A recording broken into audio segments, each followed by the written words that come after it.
哇，营地上停了一辆跟我以前一模一样的车啊，铃木迪 R250啊，好怀念哦。是这个帅哥的吗 ？Hello， 帅哥。你好。你好，你这么早是在做早餐吗？对，简单煮个面。你是从哪里出发过来的？从江苏出发，然后走到甘肃、新疆、西藏。这么巧，我也是江苏出发的。是吗？江苏什么地方呀？江苏无锡啊。啊，我昆山挨着的。哦，那很近的。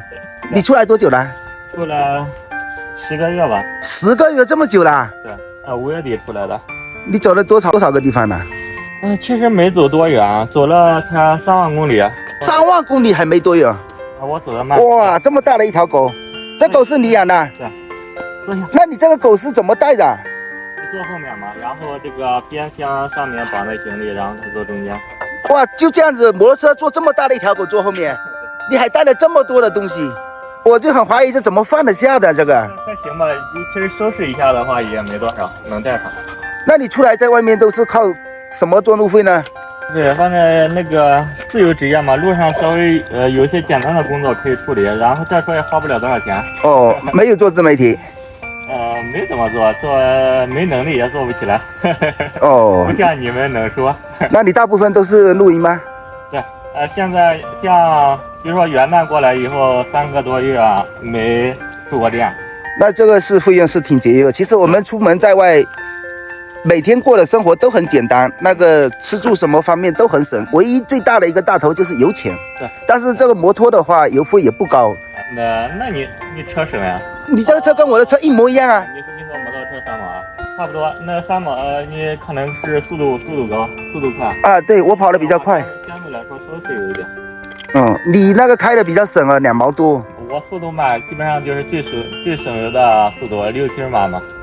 平常都是自己一个人烧饭。对。你没有路上找个队友什么的吗？有时候偶尔几天时间可能会和别人一起骑一骑，因为每个人时间安排都不一样嘛。那跟我当初是一样的。那看来你厨艺还不错嘛。没有，就是自己吃。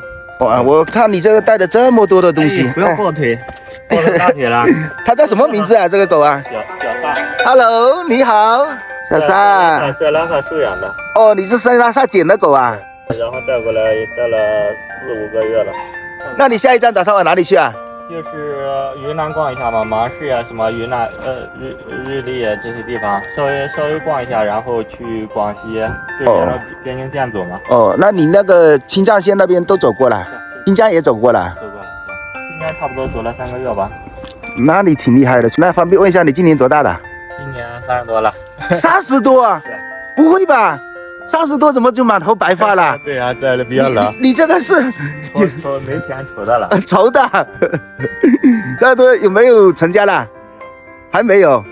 难怪这个头发都愁白了。然后我是打算往滇藏线、青藏线那边走的。对，可以过个差不多1个月就可以往那边走了。现在有点冷。对。有机会我们路上再相遇啊。可以。